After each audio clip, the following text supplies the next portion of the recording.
Hello everyone. இன்றைக்கி ஒரு case பார்க்கலாம். ஃபீமேல் பேஷண்ட் 65 இயர்ஸ் ஏஜ், கால் வலிக்காக வந்தாங்க.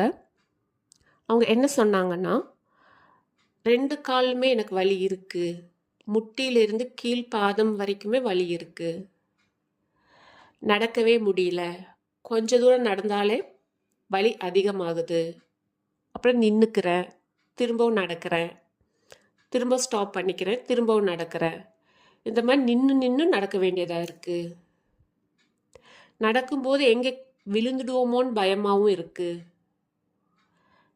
ஹஸ்பண்ட் ஒய்ஃப் 2 பேருமே வயசானவங்க, நாங்கள் தனியாக தான் வீட்டில் இருக்கோம், இந்த மாதிரி கால் வலி வச்சுட்டு நான் எப்படி வேலை செய்கிறது, எப்படி காலம் தள்ளுறதுங்கிற மாதிரி அவங்க கவலைப்பட்டாங்க.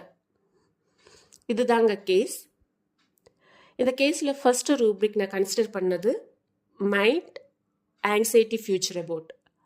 அதாவது அவங்க மெயின் கவலை அவங்களோட ஃப்யூச்சரை பற்றி தான் இருந்துச்சு. இந்த கால்வலியை வச்சுட்டு எப்படி எங்கள் காலம் போகிறதுங்கிற மாதிரி அவங்க சொன்னாங்க. Second, mind delusion hindered his. First delusion hindered ஹீஸ்ங்கிற மீனிங்கை பார்க்கலாம். அதாவது அவங்க ஃபீல் பண்ணுறாங்க தடைப்பட்டு போகுது, இதுதாங்க இந்த ரூப்ரிக்கோட மீனிங். ஸோ இந்த கேஸில் அந்த பேஷண்ட் என்ன சொன்னாங்க, என்னால் கண்டினியூஸாக நடக்க முடியல, நின்று தான் நடக்கிறேன், அதாவது ஹிண்டர் ஆகுறேன், ஹேம்பர் ஆகுது, அந்த பெயின் வந்து என்னை ஸ்டாப் பண்ணுது, அப்புறம் திரும்ப நடக்கிறேன். ஸோ இந்த ரூப்ரிக்கை நான் கன்சிடர் பண்ணேன். Third rubric, fear falling off. அவங்க என்ன சொன்னாங்க, நான் கீழே விழுந்துடுவோமோன்னு பயமாக இருக்குங்கிற மாதிரி ஃபீல் பண்ணாங்க.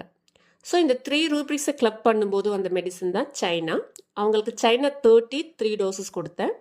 அது சாப்பிட்ட உடனே அவங்களுக்கு 50% பெயின் ரிலீஃப் ஆச்சு. அப்புறம் சைனா 200 திரும்பவும் கொடுத்தேன். இப்போ ஃபுல்லாக க்யூர் ஆகிடுச்சு. தேங்க்யூ.